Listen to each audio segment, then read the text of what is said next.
Boom, and we are live. How's the weather up on your way? Perfect. Is it really? Nice. Yeah, a little bit of Yeah, snow. No big a little deal. bit of snow. Man, I feel Can't like, complain. yeah, No, I say can't complain. I mean, we got a lot of snow this year, but we don't get snow that often. Our that's fair. our place, we don't get a lot of snow, and it doesn't usually get this cold. So I can't complain that it happens once in a long while.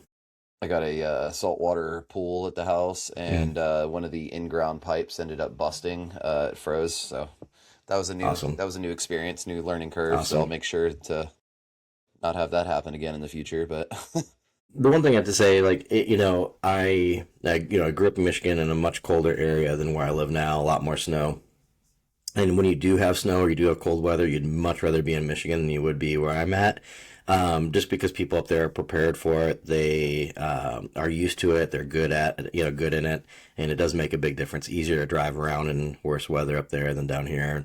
There's a lot more supplies up there, and people, like I said, are prepped for it. So um, it's well, it interesting seems to how be the that case goes. down here. Like being in a military Mm-hmm. town, obviously you get people from Michigan, Pennsylvania, Mm-hmm. everywhere, and those are the people that are the most dangerous around this area because they are used to driving in that weather, Yeah. but they're not used to driving in that weather on these types of roads. Mm-hmm. Like the infrastructure doesn't really support it. We have one snowplow Yeah. for our county. Uh, Mm-hmm. Yeah. Right. and you can't get salt anywhere. Like the gas Mm-hmm. stations for the past couple weeks have been either low or completely out of gas. Like everybody's buying up generators, all the food. It's absolutely ridiculous. People lose their Yeah. fucking minds. Yep. So Instead of preparing a little more each year and being a little better the next year and the next year and next year, everybody does everything all at one time and then everybody's out of supplies. 100%. But yeah, Nice cool. little So you segue guys, into what I wanted to chat about today, which is max effort and how to do it responsibly. okay. Kind of like you were talking about, just a little bit incrementally, year Hmm. over year, max after max.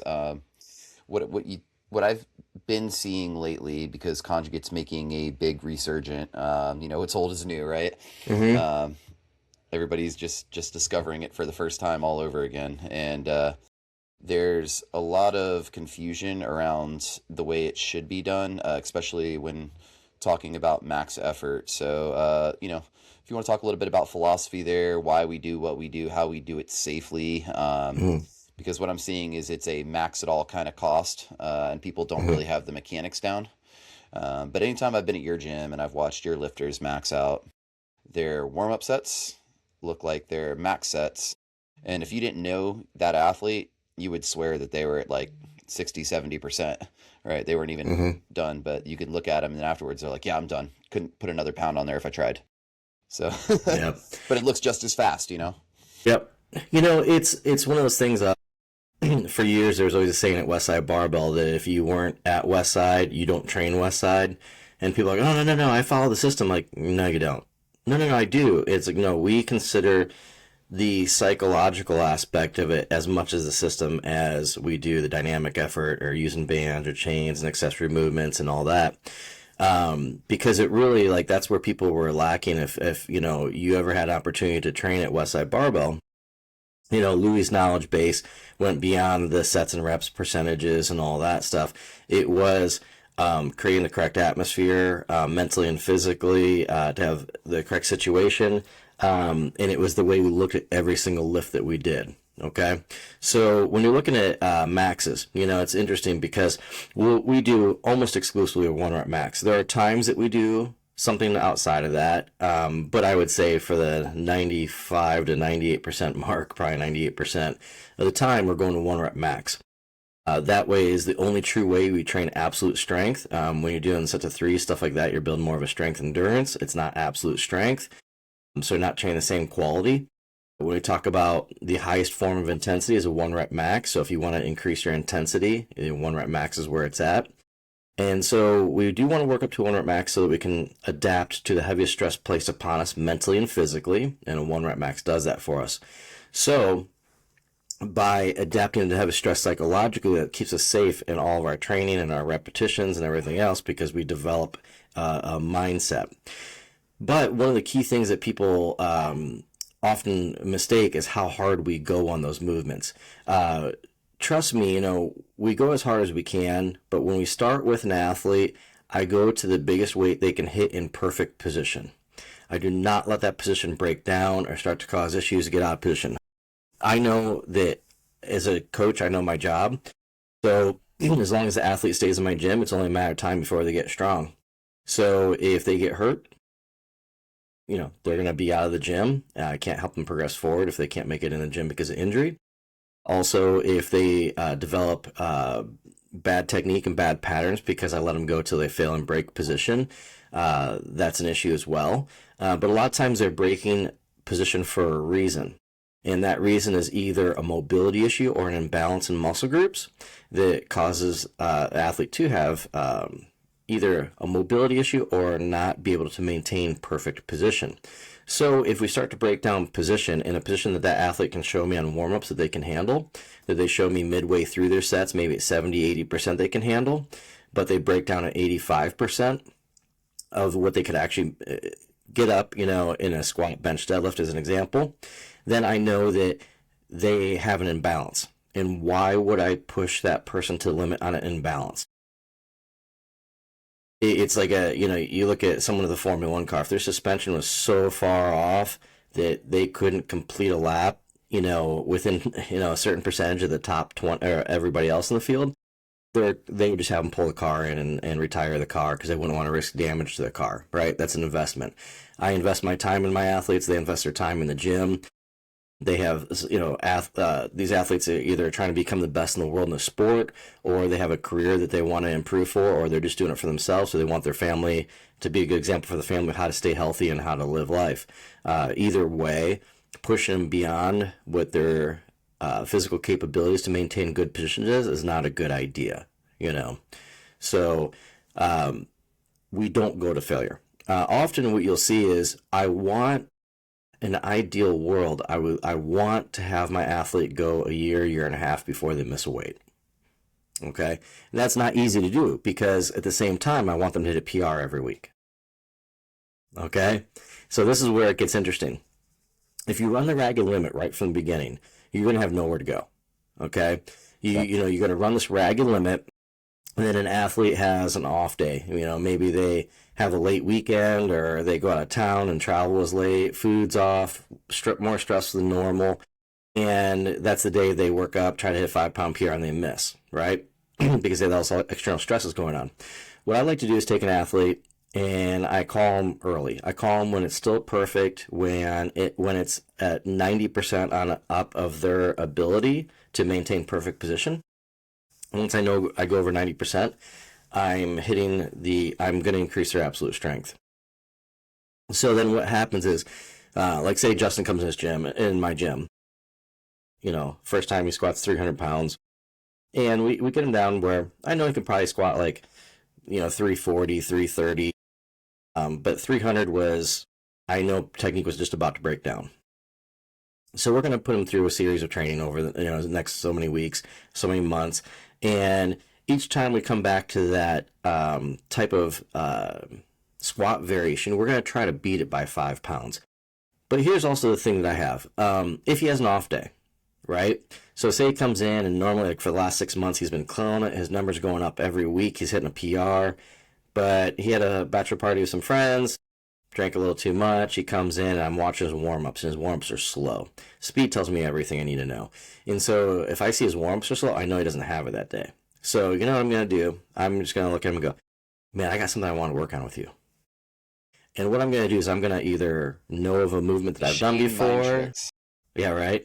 I'm going to do a movement that I've either done before, or even if I had to invent a movement, it doesn't really matter. I'm going to take a movement that attacks his weakness, give him a max variation of that, something that's so just hard that he'll get nowhere near a max straight weight on his back. And then he hits that. He's like, oh my God, that was so heavy, and his weight is substantially less. I don't mess with his nervous system so bad because he's just coming off of, an extremely fun weekend. So now I don't attack his nervous system, and I also don't kick him while he's down. I'm not going to, let's say that day that his favorite movement was on cards for that day. I'm not going to take his favorite movement and have him hit 50, 60 pounds less and have him just ticked off, irritated. That adds more stress. I'm going to give him something completely different. And so then he sets a PR on that because he's never had a PR on that, right? And then when I see, again going, and after 6, 7, 8 weeks, I notice okay, he's feeling good. All his numbers are going great. I'm going to take him back to that movement that we came up with and just watch him destroy it and blow it out of the water by 50 to 100 pounds. Now, instead of kicking him while he's down, I empowered him, made him feel like he's on this run. Like, look at me, man, 8 weeks later, 100 pounds in 8 weeks. Like, are you kidding me? He's all geeked up. He's all excited about it. So my job as a coach is to build someone mentally and physically. I choose my exercises to do both at the same time. What I don't do, and my job isn't, is to break someone down and shorten their career. Okay, my job is to figure out how to elongate their career as much as possible. It takes a decent coach to get someone to a world record. What takes a really good coach is someone who can get people to world records with the least amount of injuries and can walk away from the sport when they're done, depending on how long they're in the sport. But we want them to walk away without injuries or minimal injuries, more irritations than anything catastrophic. Sometimes things happen, and it is what it is, but it should be extremely rare, very, very rare. So when we watch these people, last time I was up, I know when your gym member showed us a video of a gym that's, people are like, oh, the next West Side Barbell. These guys in this gym, and it doesn't really matter the name of the gym or anything else, but the guys in the gym are working up, they're missing a weight, they're telling them to take it again, person might miss it 3-4 times, they're yelling, screaming, the whole room's getting together, and they finally pull it, with horrendous technique. And I want to say, it's like, man, clearly there was tons of comments about the next West Side Barbell. One, I haven't heard of anybody coming out of there hitting anything big. Two, that was not West Side Barbell. You want to hit the biggest weight available to you, hit it with the best technique, because that's the most efficient way to do it, and that's what's going to give you the most weight. The bar always wants to do one thing. It wants to put you where you don't want to go. Your job is to put that bar exactly where it needs to go for you to be in optimal position. That's the fight. You can't give in to the fight. So all the attributes that we utilize at Westside Barbell, we do the conditioning work, the speed work so that we can increase our force rate production, but also perfect technique, accessories to get us to move optimally and optimize our body for whatever sport we're doing. Those are all a big part of it, but I'm telling you right now, the execution of the max effort is the most messed up one that I see. Yeah, and I see it a lot too with Olympic lifts, because that is a big part of CrossFit, where people are getting stronger, and instead of focusing on developing their technique a little bit more. Now, I'm not in the camp that like you need to spend 4 hours a day working on your Olympic lifting technique if you want to be a CrossFitter, because there's only like so much of that. It's I use the analogy, you're like stepping over dollars to pick up dimes at a certain point. Klokov said it best, like the American weightlifters spend so much time focusing on technique. He's like, we stopped doing that when we were kids and we just focused on getting stronger. So like your technique is super, super important.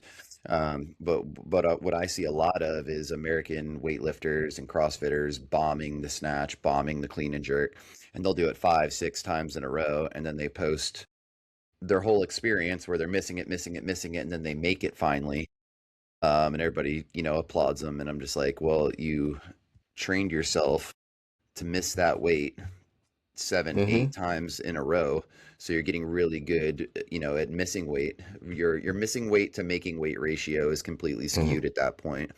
And I think along with the style of training that people are doing that are focused on Olympic lifting and being a better CrossFitter, that the style of training definitely matters, for them to get stronger. But it's also that mindset too, where I can just fail.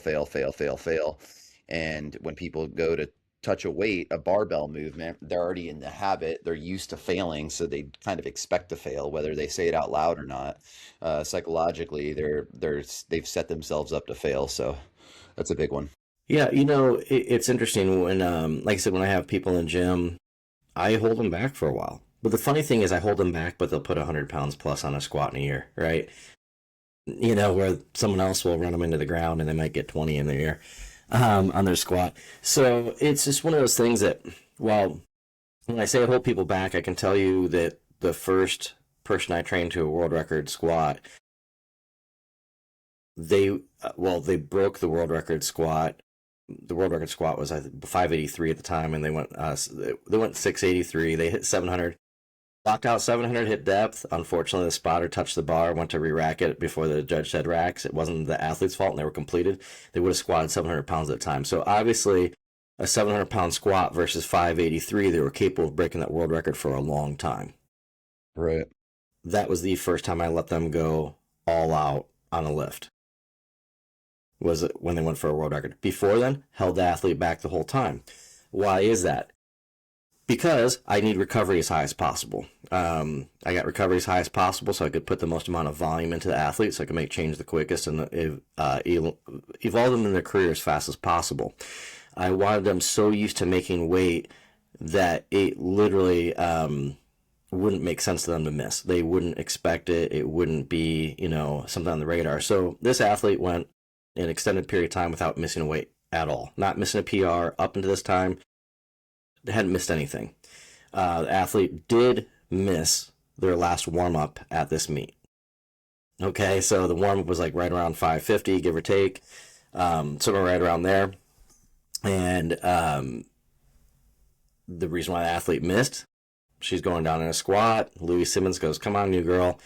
And she had never met Louis before. She kind of got distracted by it and just mentally glitched and created a mistake. So we picked her up, put the bar back in the rack, and okay, I got to take the weight again. No, you don't. No, I need to take it again. I'm like, well, you can make the weight back here and miss your world records out there and bomb out, or you can have the confidence. I'm like, how long has it been since you missed a weight? Well, I've never missed a weight before. Okay, well, we've been squatting for a few years now, so don't worry, it's going to be a few years before you miss again. Just go out and sit in your chair, envision the perfect squat, and go again. Because if the athlete took another one in the warm-up room, they wouldn't have enough recovery before their first attempt out there, and they would have stress on top of that, a lack of recovery, and that's a no-go. But since we had a few years of not missing weight in, it was easy to tell an athlete, you haven't missed weight in a couple of years. Why would you intend to now? Why would you think it's going to happen now? You made a mistake. You know you made the mistake, and that's it. So, when we have athletes in the gym, I very rarely let an athlete make an attempt at a lift if they've missed it. The only time I do it is once in a while. I know in my mind there's a 100% chance they're going to make it because there was a mistake that they made. Now, if that mistake was that this is a really good athlete that produces often and they mentally weren't in a good spot, oh, no. Like, you made a mistake mentally, I'm not letting you take it again. And it's, and that has nothing to do with if I knew a 100% chance they're going to come back and hit it the second attempt, I'm still not letting them do it. If you've evolved long enough and you've been there long enough with me and it wasn't a technique thing, see, I like an athlete if they make a mistake and I can adjust one thing in technique and they come back and they hit it easy, then that athlete, it's seared in their mind how important that one adjustment was and they will not forget that. But if you didn't bring your game, when you stepped underneath that bar, that's your fault. So here's what it's going to be. Let's say Justin's in the gym. It's his favorite movement. Let's say safety squat bar 5 with chain is his favorite, right? Box squat. We're going to hit that today. He just took it for granted, didn't put himself in the right mental spot, and he misses like, I got it. I want to go again. Nope, you're done. Why? Well, you can stew on it for the next 12 to 14 weeks or however long it's going to be before we come back to that movement.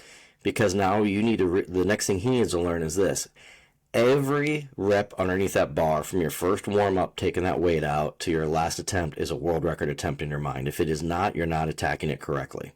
Okay? So I'm not going to give him the satisfaction of making himself happy about his mistake. I'm going to let him think about his mistake, and I'm going to make sure that he focuses every time he's in the gym from now on so he doesn't miss his favorite lift or any of the lifts that he has, coming up.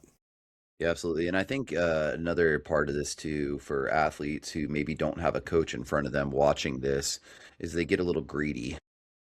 Mm-hmm. Let's say they're going for a new max and their max is 400 and they want to go for 405.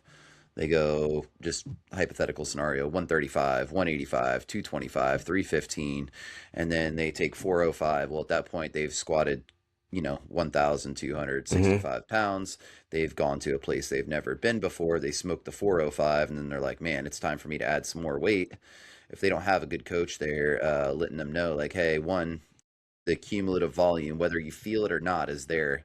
Your central nervous system is been taxed for the day. You went somewhere you've never been before, and then they go and they put 410 on or something, and then they get crushed by it, and they're like, well, that doesn't make any sense. 405 flew up, and they don't understand that. Can you talk about that a little bit? Yeah. So, Justin brings up a great point, and this is something that we see very often. I see it in powerlifting meets. I see it in the gym.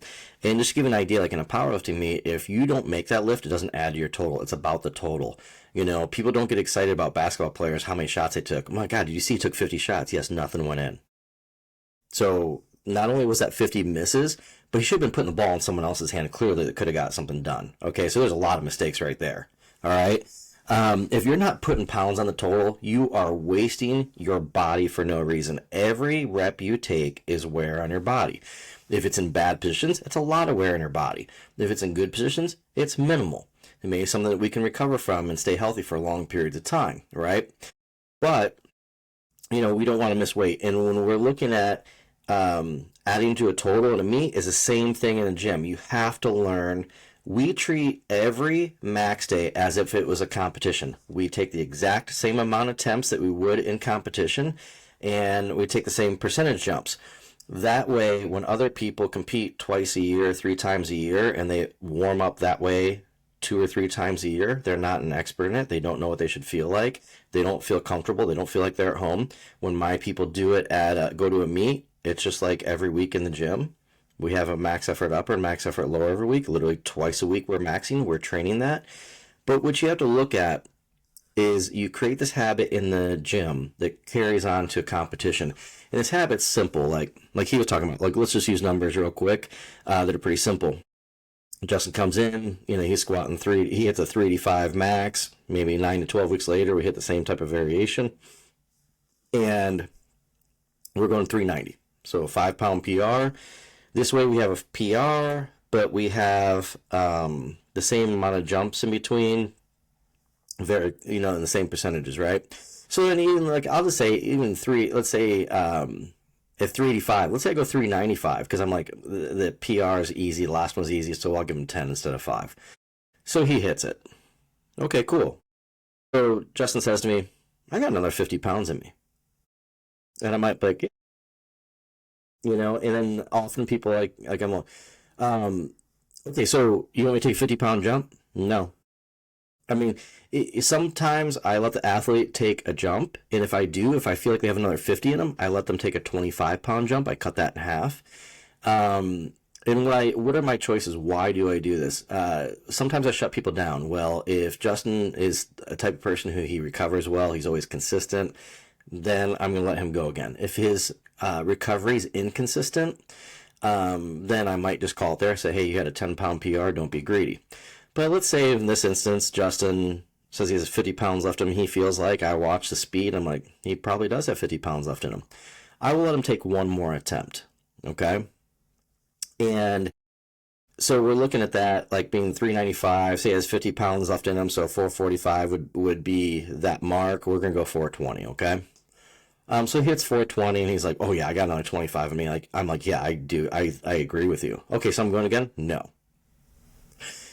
It wasn't as small a jump as you think.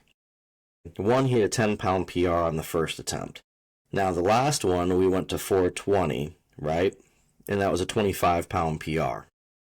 But that 420 wasn't a 25-pound addition. It was a 420-pound addition onto the last 10-pound PR, which was 395. So we're looking at his volume went 430 pounds up on that one set. If you do that every week, you will start to run into issues where you start to go backwards 25, 30 pounds in a lift, 35 pounds in a lift in one day. And that's great when you're in junior high and stuff, because you have no clue what you're doing. But no, seriously, man, I did this in junior high and I did it in high school. My bench would go up, my lifts would go up, 5 pounds a week or so. And then I would gain 25, 30 pounds on my lifts, 35 pounds, and all of a sudden they were 25-pound weaker in the next week. Now, I didn't get 25 pounds weaker in a week. Your body can't do that. It doesn't physically that much. I didn't lose. I was eating the same. I didn't lose any size. My nervous system said, hey, look, man, since you absolutely do not know how to train, I'm going to protect you from yourself. And so what happens, my nervous system degraded and to protect my soft tissue and protect my structure. And so this is why there's 2 things that we do with the conjugate system. We do our volume on dynamic day, and we do it in 3-week waves because that helps us avoid the situation I was just talking about, and we hit the biggest weight we are capable of hitting that day on a max. Capable of hitting. Now, like I said, 94% of the time, 94% of the lifts in my gym, people hit a PR, okay, throughout the history of this gym. Now, when you look at that, yeah, you are going to miss once in a while. Very rarely, but you're going to miss a PR. If you're warming up that day and your weight just feels ultra heavy to you and you just know you don't have it that day, why would you swing and miss? Don't swing and miss. Don't go for a PR. Hit the biggest weight you're capable of that day. Keep your nervous system in check. Don't go beyond what you're capable of doing. That's exceeding your capacity. If you have a drag car and you're drag racing, if the RPMs are set and hey, we can't go above this, and you're like, well, I had a really bad launch, so I'm going to try to take the RPMs up another 500 RPMs to try to make up for it, you blow your motor, right? So that's kind of the same thing with an athlete, we want to optimize an athlete, not run them into the ground. And we want to teach how to compete. You can't teach how to compete if you train totally different than the way you compete. If you use different mindset, thought processes, different way you approach the bar. We don't do 3 to 5 rep maxes. We don't do them because they're higher injury rate, they solidify improper technique, and they don't build the mental state. I get underneath 5 reps and I get 4 and no, I can't hit a 5th, I rack it. I take a 1 rep out and I start my way down and realize I can't stand up with it, I'm in a whole different situation. And mentally, that's a different situation to adapt to. And the people I see do 3s and 5s all the time, I see a lot of them suffer and have a really hard time in meets when it comes to a 1 rep max. So, a lot of this falls back on the athlete too, especially if you don't have a coach there watching you move. You have to have a certain level of maturity to say like, hey, I'm in this thing for the long game, because any program out there can give you a quick 15, 20 pound, 30 pound PR on a squat cycle, right? You can get your 5, 10, 15 pound PR when you're doing 5x5s and things like that. Just like you're talking about, you're solidifying bad, patterns. And then at some point, not only do you start to plateau, but then you start coming back down that hill because your body just can't handle that. So a little bit of maturity on the athlete as well to say like, hey, I'm going to hit the biggest weight I can for today. And if I get a PR and I don't have a training partner or a coach that's watching me move, and making sure that my speed is moving the way it's supposed to, then I just need to take my small win for the day and get out of there. And like I tell people, any day above 90% is a great day because you're getting that stimulus. Do I want you to get a PR? Absolutely, I want you to get a PR. But just like you, I'll shut it down before it gets to the point where that athlete's going to miss, because I don't want them to get good at missing anything. I want to get them good at making weight. And sometimes as a coach, they get a little frustrated at you, right? They look at you and they're like, "Oh, I have it," and you have to kind of explain to them. And if you have a less mature athlete that's not in it for the long game, all they care about is those immediate those immediate wins right there in that moment. So it can be a bit of a battle. Yeah, and you realize, and for people like who might be listening to this, you're not an athlete if you're someone who can't listen to a coach. You're not an athlete if you can't do what you know is correct. You do what you want to do, not what you're supposed to do. That's not being an athlete. It's funny. People think like going to failure is what gets a coach all excited. Here's the deal. You train to failure. You know what you're going to do. You're going to get very good at learning how to fail. I want my athletes to be very good at succeeding, and I want them to think it's completely bizarre and get kind of weirded out if they miss a lift. If they miss a lift, like my athletes do a couple things. They want to either turn around and go, "This is what I did wrong, isn't it?" "Yes, that's what you did wrong." Or, "Okay, what did I do?" Because I will never give them a weight that they can't do. The only way they'd miss it on, like, say, a third attempt in a meet is if they make a mistake. But I will not give them a weight that they're not capable of doing that day. So they know that, right? So their mindset is a little bit different. If they miss a weight, I'm like, great, I missed a weight at the meet. I haven't missed a squat in a year and a half. Well, yeah, it'll be another year and a half before I miss one. And I want that mindset that it's not. That's not normal. It should not be normal. Don't train to fail. Don't teach yourself to be a failure. That's ignorant. I want you to be successful. And if you want to get your coach excited, what gets me excited? I'd rather have the person say, "Hey, I'm really sorry I hit the biggest weight I could today. That was 25 pounds underneath my PR. I knew I was not going to hit it, but that is everything I had." And I watched the movement they did, and I'm like, that is everything they had in it. They maintained perfect position.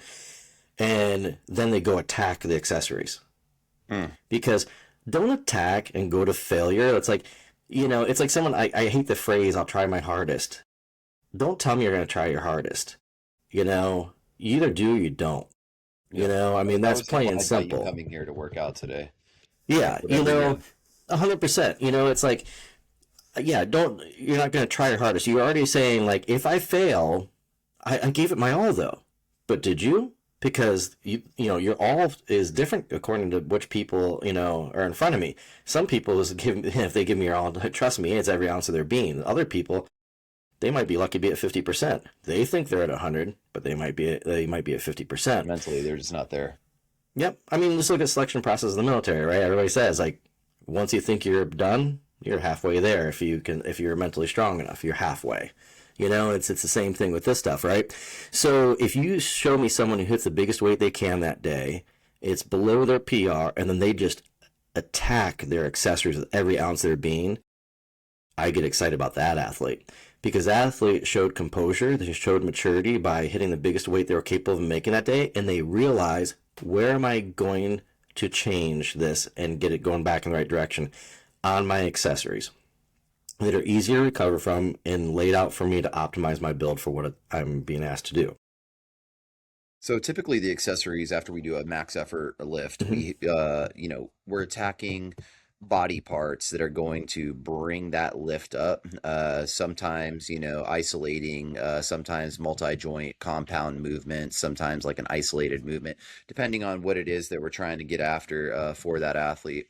Mm-hmm. But sometimes, with those accessory movements, we'll push to like an 8 rep of this or a 5 rep of that. Can you talk about how that's different and why we would do higher volume max lifts on those movements and why we don't do that with main lifts? Like what is so we're saying, hey, like we don't do, more than a 1 rep on the main movement, but then Mm-hmm. over here we're maxing out a movement with like a 5 rep, 8 rep. How is that different? Mm-hmm. Okay. So when you hit a main movement, like I'm just gonna generically use squat, bench, and deadlift. In CrossFit, if you're doing an Olympic lift, whatever that max is, okay. So if you're doing one of these movements for 1 rep, you can only maintain perfect technique underneath 1 rep. Your stabilizers aren't as strong as like your hamstrings, glutes, quads. Look at a squat: hamstrings, glutes, quads, like three of the biggest muscle groups in your body, and you're expecting stabilizers to maintain knee out position, hip flexors, and stuff to be able to handle that. They just can't handle that kind of volume doing like a 5x5, right? So when we go to our accessories and we get sets of 8 and things like that, we are putting ourselves in an advantageous position to not create an injury. Like I might do a rack pull like right below the knee because I'm really just using glutes, hamstrings at the top. I'm not doing like say the full range of motion regular squat or regular deadlift in that position. Or I'll do like a stiff leg deadlift because the stiff leg is going to work the hamstrings, glutes, and stuff, and low back that I want. But what I'm not going to do is be able to move nearly as much weight as a regular deadlift. So I'm not going to have my nervous system affected as much by that. And then our single joint movements are going to be the safest movements that we can do anyway. So we are going to a much safer variation. And then those rep schemes are dependent on what we're trying to accomplish. Okay. So that can be like, let's say, you might be like, man, there's 20, 25 reps on my hamstring movements and glute movements. Why is that? Well, your hamstrings are lacking. We have to increase muscle mass and we have to optimize our leverage for our sport, right? You don't see a wrestler with a skinny neck and small shoulders. If they are, they're not a wrestler. I'll tell you that. Don't try to be the first, okay? It's not going to go well for you. So if you need to bring up your hamstrings and you need muscle mass to optimize your leverage to balance out your quads, then we're going to do higher repetition. If you're an athlete, like for example, that you are already as big as you can't really get any bigger. Like let's say you're a CrossFit athlete who's like you are pushing the limit weight wise, but you're competitive, but you still need to get a little stronger, right? Cool. We can drop the rep schemes down to say 5, 8 reps instead of in the 20s. We're not going to put on muscle mass, but we're going to increase strength in those areas. So our rep schemes are designed for quite a few things. I mean, if you look, we have 1 rep to 200 reps. Literally, that's the rep range that we have in our programming. And the reason for that is absolute strength, strength endurance, okay? using special exercises to optimize our leverage or optimize strength in individual muscle groups so that we can balance our body to move perfectly in what we're asking it to do. And then we do stuff like 100, 200 rep finishers for restoration. And this is to bring a lot of blood into the area. Blood carries nutrients and hydration. Hydration's like oil in an engine. It helps the tissue glide really well, create less heat, less friction, and then it dumps the area full of nutrients to help it recover faster. So at the same time, we're building different qualities of strength in these different rep schemes. We are working on different problems, and we're problem solving the issues the athlete has, whether it's a weakness or it's a leverage deficiency. We're going to take care of that. Absolutely. And there's the rep scheme kind of tells you the loading as well, Mm-hmm. right? So like Correct. I'm just kind of looking at Friday, and I'll just rattle some things off. We got a bow bar against 25% band tension bow bar. You've already talked about that. It Mm-hmm. teaches athletes how to spread that bar, engage the upper back muscles, so that they can continue to spread it as they're rowing down, driving through the pad, right? Um, and then we're going right into a 8 rep neutral grip dumbbell floor press. Mm-hmm. So that's also solving a problem, right? The neutral grip, we've Mm-hmm. changed the angle now. We're using different muscles, but then we're also attacking the triceps with that floor press. Then we'd go into like some chest kickback or some chest supported dumbbell kickbacks. We got 10 of those. We got 20 dumbbell front delt raises. So like when it's lower rep, it's going to be Mm-hmm. higher weight, Mm-hmm. right? You're probably the average person probably isn't swinging anything super No. crazy with a 20 rep dumbbell front delt raises. Yeah, right. Um, but also, yeah, like that's to help balance out some of that, because everything that we've done up to this point has all been for the posterior. This is going to be the anterior, so we're just trying to Mm-hmm. balance those things out a little bit. Mm-hmm. So everything has a purpose all the way down, and the rep scheme kind of tells you that. But the this is one of the questions that I get asked when it comes to max effort is like, hey, you're saying that you're not doing more than like 1 rep traditionally when max effort, and then they look at the accessories and they see build to an 8 rep neutral grip dumbbell floor press, and they get Mm-hmm. confused, and they're like, well, and you have to explain, well, hey, one, that's not the main lift, that's an accessory movement. Mm-hmm. I've never seen an 8 rep neutral grip dumbbell floor press in any competition, CrossFit, high rocks, powerlifting. So we're using that movement to place the heavier stress upon the body Mm-hmm. so that they can adapt to that. uh, Yeah. So the max is the first movement at the beginning. After that is not a max, it is accessory movements, okay? So when you look at like coming off the max into accessory movements, you know, one, if you look at the floor press as an example, one, I want to hit triceps. There's a lot of ways I can hit triceps. I changed the angle for the shoulders so we're not still in the bench angle so that we're not doing the same exact position all the time. So that's where it goes neutral grip, elbows tucked to the side of body. When you go to floor press, it also limits range of motion. Your elbow literally touches the ground, so you're not going very deep. Again, takes a lot of pressure off the shoulders. Since you're breaking up the eccentric concentric phase, you eliminate that high 90% of injuries happen during the reversal phase of the lift. We're going to eliminate that by a quick pause in each rep on the floor. So this keeps us safer as well. Also lowers the amount of weight we can move while we do the movement. And then the athlete does get to work on a lot of the same things that we did in bench press. So pulling your shoulder blades together, keeping your chest up, keeping your head down, all the things that we want to do in a regular bench, we can work on those things on that floor press. So it helps solidify technique while not affecting our nervous system enough because it's not heavy enough weight to do that. And we get the repetitions in to build the volume and the muscle mass and the muscle groups that we're asking of it to increase our lifts. Now, I'll talk about bench, but also when we're talking about the programming that we do for CrossFit, this for pressing. So whether it's bench or overhead, this is designed to increase all of that, not just one of the two. But you show me some of the real strong triceps, and I'll show you someone that has good potential for overhead press or bench press. Either one is going to show potential for it. Now, obviously, we have to have range of motion in the shoulders and things like that, but strong triceps never hurt anybody for pressing. 100%. So when we're looking at our accessory work for the max effort day, there's obviously going to be less volume in that max effort day than like a dynamic effort day. Dynamic effort traditionally like the hardest if you hit it correctly. Um, can you talk a little bit about the difference in accessories that we're doing? So obviously we want to track those accessories, right? Because we Hmm. can't we're at some point your main lifts are going to start to stall out if you're not pushing those Hmm. accessories, because that's the bread and butter of the program, the 80-20 principle.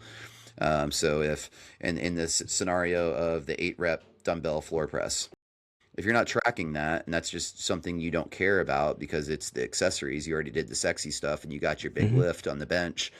um, you might just use 50s or something like that, and then you're using 50s every time. You're not actually getting to Hmm. a true 8 rep, but you don't know, and you don't have the ability to track those things. So all the little details with the accessories matter. Tracking those, trying to Hmm. PR those, trying to raise those numbers. That's where we would push a little bit harder to near failure, is on those accessory movements. Definitely not on the main lifts, but how does it look comparatively with dynamic effort and max effort accessories? How does that differ? Okay, so with a max effort day and dynamic effort day, we usually put emphasis on two different areas. One day we'll hit hamstrings real hard, and try to hit hips and glutes, and then the other day I tend to like to do hamstrings and spinal erector work, so low back and hamstrings. If I start hamstrings off on one week, like say on a dynamic day, I like to switch to the max, to the next day, like your max, and switch to where hamstrings are maybe coming second. That isn't always the case because some of the times movement we're doing stuff like a stiff leg deadlift, say like a sumo stiff leg deadlift, and for one person it hits their hamstrings real hard, another person hits their hips real hard, right? But I tend to put, like I said, hamstrings and low back in one, hamstrings and hips and glutes in the other one. Is what it tends to be. We always hit hamstrings because everybody's quad dominant. They're just really hamstring deficient anyway. So we always need excess of hamstring work, especially when you look at CrossFit, because there's so much that's straightforward. There's not a lot of lateral movement in comparison to the straightforward movement. And we have so much narrow stance stuff that happens in CrossFit that it's going to be a quad dominant sport anyway. So the hamstrings need to match the quads to move weight optimally.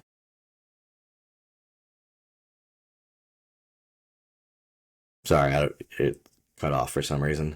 Sorry. So would you say for the max effort accessory, Mm. uh, typically, not, in all situations, it would be a lower rep, higher weight, and then for like dynamic effort, would you try to push the volume and the speed there? So like a higher rep, Mm. lower weight kind of thing. And I know it doesn't always perfectly line up like that. So, when they talk about volume, so if you hear, like, you'd hear Louis talk about, we do roughly twice the volume on dynamic day than max day. That's just on the main movement, right? So, like, if you look at, like, say, a squat, you look at the amount of volume moved after 9 sets of three for speed work is roughly twice the volume of working up to a 1 rep max if you add all your warm up sets in and your max, right? On accessory movements, it just depends. Sometimes it rolls like that, sometimes it doesn't. It's really what I do is I always look at trends of what I see people doing or what we've been working on previously, and then for every strength that you build, you you create a weakness, right? So and this sounds weird to people sometimes, but if I take Justin and let's say he went up on everything, right? But let's say his hamstrings and spinal erectors were down 10%. They need to be 10% stronger to be balanced. Now, he gains 10% strength in those muscle groups, but he gains 30% strength in everywhere else. Now, while he got stronger everywhere, he created a weakness because he got even stronger in other areas that were already dominant. So now he created a big failure point to where he's actually more likely to get injured now because his strength is broader. So, we run, like when we do programming, Justin runs people through his gym doing this. I run people through my gym doing the programming ahead of time before programming comes out. And what a good coach is looking for is they want to anticipate when these newfound strengths, how fast they're making improvement, where the next area needs to be worked, and you want to hit it before it becomes a weakness, right? So that's kind of really what dictates my rep range, and what I'm trying to do is what I see through that. But it is often like once we lift heavy, it is often that those might be heavier days on their lower body accessories because sometimes we want to do 8 to 10 reps or so. And dynamic day is a nice day to get a lot more repetition in because it helps you recover because you do have higher volume in those squats and you didn't go as heavy. So, well, your nervous system doesn't get as affected. It's more your musculature. You're more likely to get sore. So, having higher repetition increases blood flow, and it's nice to have on those days to recover from that dynamic day that has a higher volume day because of the main movement. Awesome. And then for the finishers, so Mm, we'll typically see some kind of ab movement, and then, typically traditionally with a finisher mm, of some sort. The finishers, for upper body, lots of different options. You got the push downs, you got the pull aparts, lots of different options, face pulls there, all hitting mm, different areas, hamstrings, you got your hamstring curls, lots of different options there. Maybe a max set of GHRs or something like that, or accumulate 100 GHRs in the shortest time mm. possible. We vary those finishers up just like everything else. Um, how important is it to push those finishers, and how would you do that with something like a banded push down or a banded hamstring curl? So here's the thing about finishers, or just about training in general. When you look at the system that we utilize, um, so we do compensatory acceleration training through all of our training. And what that means is you will, for me, I lower the bar in an optimal speed, meaning the fastest speed I can stay tight. I don't want to be reckless. I don't want to get loose because I won't lift as much weight.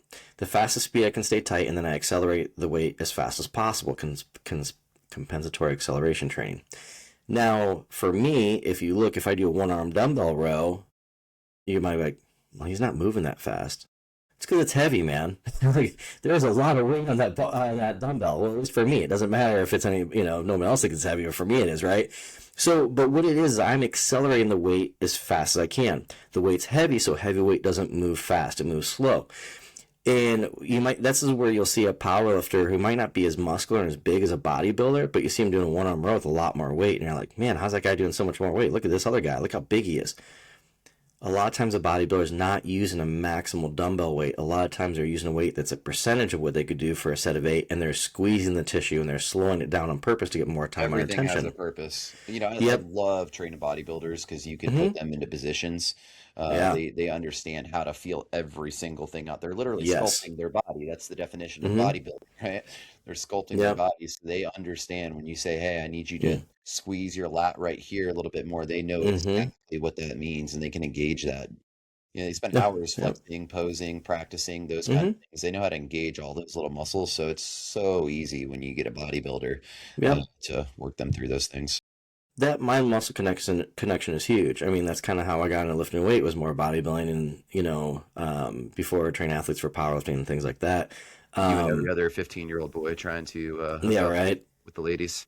Exactly. So, it's just one of those things where you build a really good mind muscle connection that was been invaluable for me for my whole life in lifting. And, when I see people, sometimes you have people who have good builds, of good output, but they just don't have that mind muscle connection, man. It makes it hard